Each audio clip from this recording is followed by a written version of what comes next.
Welcome to What's the Deal, our investment banking podcast on Making Sense, the hub for JPMorgan corporate and investment bank podcasts. In each episode of What's the Deal, we'll explore the trends that are driving deal-making and transforming industries today. Welcome to JPMorgan's podcast, What's the Deal? I'm David Rawlings, one of the show's hosts. I'm excited to be joined by a special guest, Marc Borrett, CEO and co-founder of Reactive Technologies. Great to have you here, Marc. Thank you, David. Great to be here. You've had an interesting journey. After graduation, you started in the corporate world before it sounds like starting your first business in the semiconductor space. And then, of course, today, working in energy and renewable energy. Can you just tell us a little bit more about that journey? Yes, of course, David. I think the journey has been characterized by innovation. Hewlett-Packard was truly inspiring for me. And the first startup I did, that was a very interesting start. We were messing around with electronics. We came up with some very novel ideas, presented them to what was the toy industry at the start. And we developed a remote tag technology, which ultimately Hasbro used to win the Star Wars franchise. But actually, we'd built one of the world's largest implementations of RFID, which we didn't realize at the time. So can you talk to us about how you got into the semiconductor industry next? A Nokia exec bought the toy in a Target store in the States, took it apart, figured, this could be interesting for mobile handsets, contacted us, said, could you put this on a single chip? Because I think this could go into a mobile handset for contactless payments. And that became the start of near-field communication. And from that, we turned into a semiconductor company. We licensed our IP to 80% of the world's semiconductor companies. And then Broadcom bought the business. And innovation was the thing that had driven me in that business. And having then exited to Broadcom, wanted to find another industry that was going to go through a lot of change. And there were some very interesting parallels in the energy sector. And it felt like an industry that was really about to take off from an innovation perspective. And I think a lot of the colleagues and the organizations that I'd met in the semiconductor journey felt like there was a skill set that we could apply to some of these new challenges in a new industry. Basically, you're saying you were one of the early people in Star Wars, then near-field communications, then semiconductors, and now here you are in energy. And it really, I think, providing some really groundbreaking work in that space and trying to help the world address net zero. I'm going to give the listeners just my quick description of what I think you do, which is every grid wants to add renewable capacity, but it's hard for them to measure what you would say is inertia.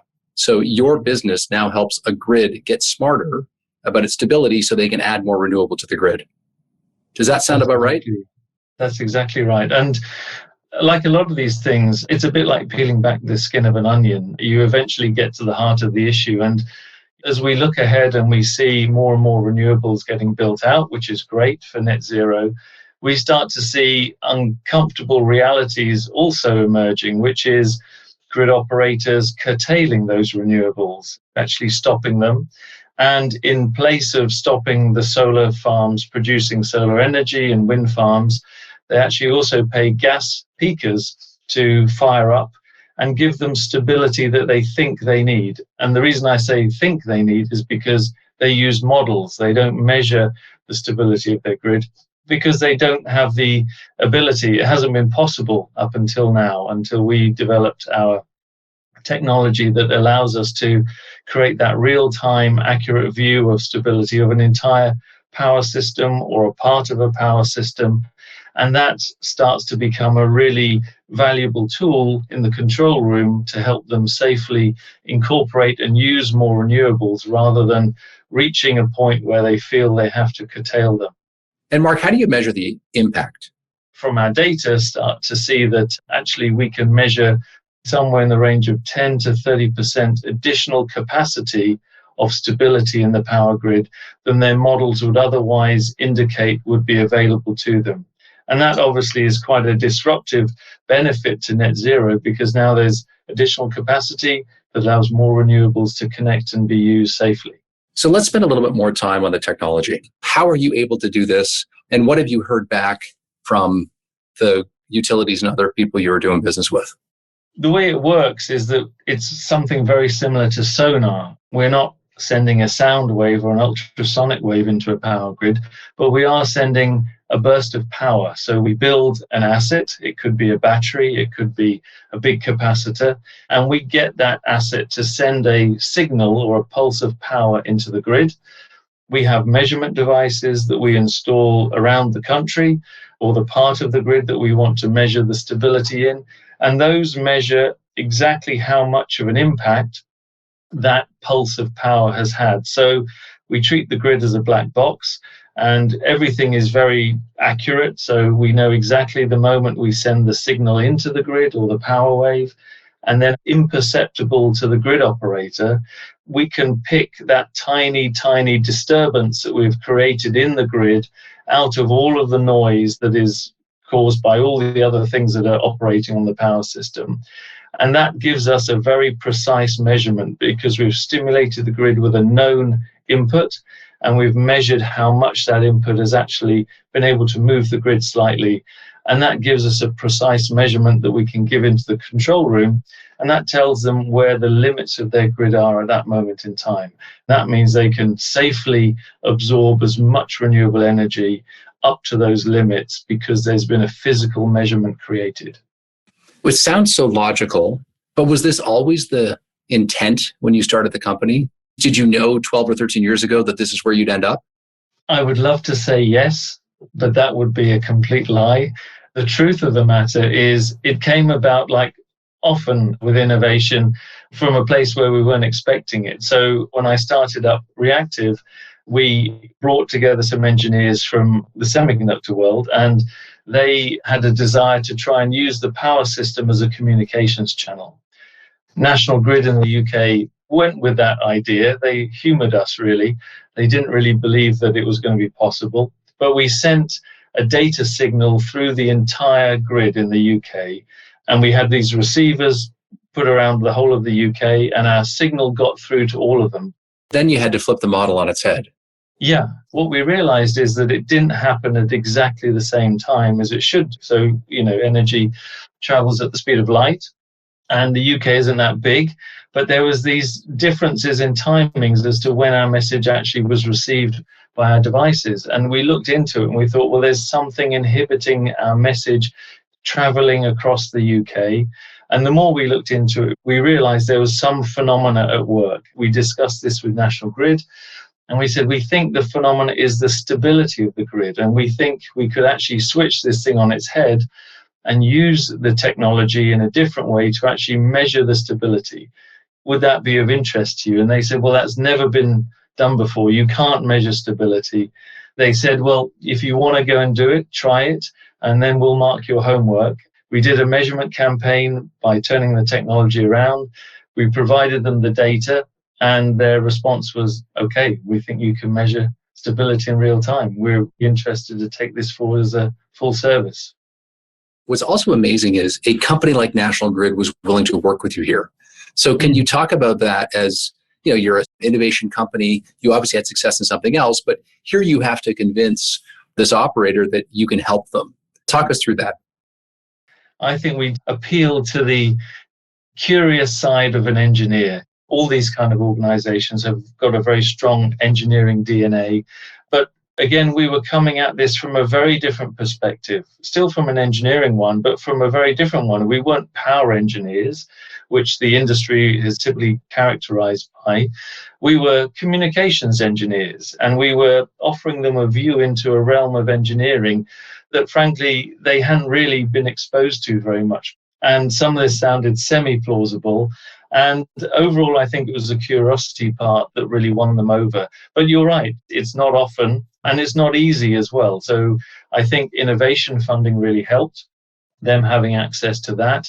But equally, there's still hurdles to get over to turn what is a promising idea into an actual commercial service. So they stuck with it. Once we showed the promise, they really did stick with it because equally they saw the value, and it remains an incredibly positive partnership with National Grid. So here you are, you've got this relationship with them. There's the global initiative to get to net zero. So how does this develop for you? How does this develop for the industry over the course of the next few years? Well, we're very excited about the next couple of years. National Grid are a very well-respected grid operator internationally. And the UK, in that sense, has been a very interesting early market for us because being an island, we're not very well connected with Europe, unfortunately. And so a lot of the phenomena that are actually going to happen to grids are very evident in National Grid's grid early on. So that what we are seeing there is actually very applicable to every grid around the world. This is back to the fundamentals of a power grid. It's the same wherever you are in the world.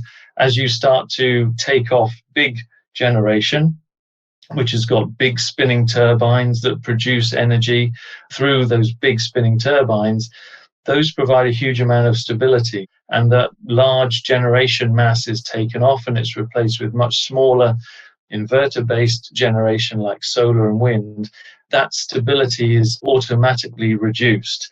And I think the fact that we're now seeing more and more investments going in at scale in many regions around the world for more renewables, those challenges that National Grid had maybe 10 years to identify and think about how they might solve are going to play out much quicker in many other markets around the world. So we can see a very exciting path ahead of us to provide the same kind of services to every grid, hopefully, that is really going down this net zero transition.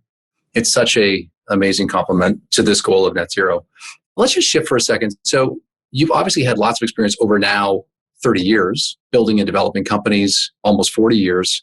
What advice do you have for other entrepreneurs and growth companies, whether it be from talent to strategy? Just what have you learned that you'd love to share with us? I think I've always wanted to find that very tight fit of need and technology solution. The businesses that I've been involved with, we've always had a very strong focus on patents and R&D. So in Reactive, we now have a patent portfolio of over 230 granted patents around 34 countries. So we've really wanted to try and do things in a different way because then you have a differentiator. And I think that is always the key thing, whether you're trying to raise funds or you're trying to sell your service.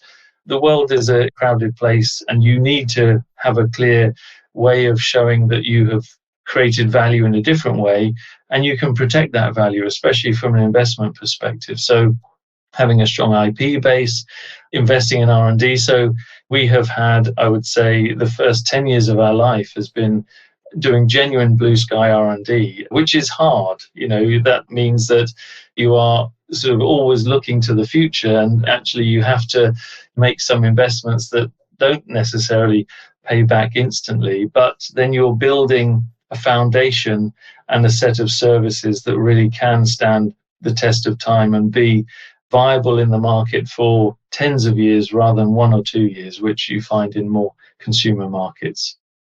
Well, it's amazing, this technology first mindset and what you're able to do and what other companies with the same mindset have been able to do. So I congratulate you on that. And if you get like really excited and you think about the 2030, 2040, 2050, what impact do you see your company having on this march to net zero? Well, we hope we'll have a genuine impact because by offering grids, the potential to have more capacity to absorb more renewables and equally at the same time not have to use gas peakers as much, there is a genuinely material carbon offset that we can create. We had to do quite a lot of analysis in our last investment round when Breakthrough Energy Ventures invested. And we can see there's a pathway to save in the order of 0.5 gigaton per year in offsetting carbon, which is a significant number. So for a very small, incredibly niche part of the net zero transition, we think it's got a very disproportionate positive benefit to heating and enabling net zero to happen in practice. Great. We're going to start to wrap up the conversation, but I think one of the final questions I'd like to leave you with, it's a complicated time in the market. So on one hand, you're seeing this incredible demand for renewable energy. You're seeing policies and legislation like the Inflation Reduction Act in the United States, but it's offset by a tougher capital environment, rising interest rates, inflation, Just summarize for us, what conversations are you having with your investors and with your board today, balancing some of these positive and negative factors?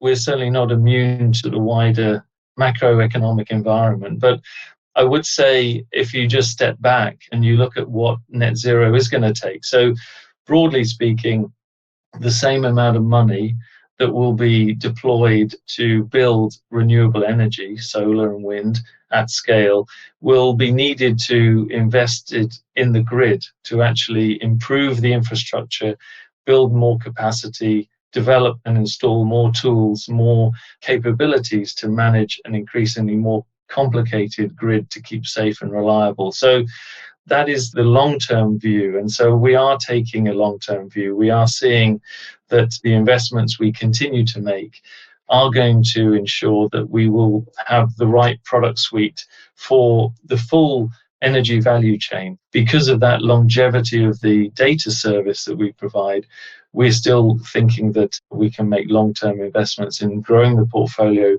broadening out the customer base on an international footing.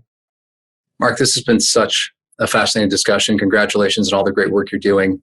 I've really enjoyed spending time with you and just want to thank you for joining us on What's the Deal? Thank you, David. Great to be here. Thanks for listening to What's the Deal? If you've enjoyed this conversation, we hope you'll review, rate, and subscribe to JPMorgan's Making Sense to stay on top of the latest industry news and trends. Available on Apple Podcasts, Spotify, Google Podcasts, and YouTube. To stay ahead of the curve, sign up for JPMorgan's In Context newsletter, packed full of market views and expert insights delivered straight to you. To subscribe, just visit jpmorgan.com/in-context. This material was prepared by the investment banking group of JPMorgan Securities LLC and not the firm's research department. It is for informational purposes only and is not intended as an offer or solicitation for the purchase, sale, or tender of any financial instrument.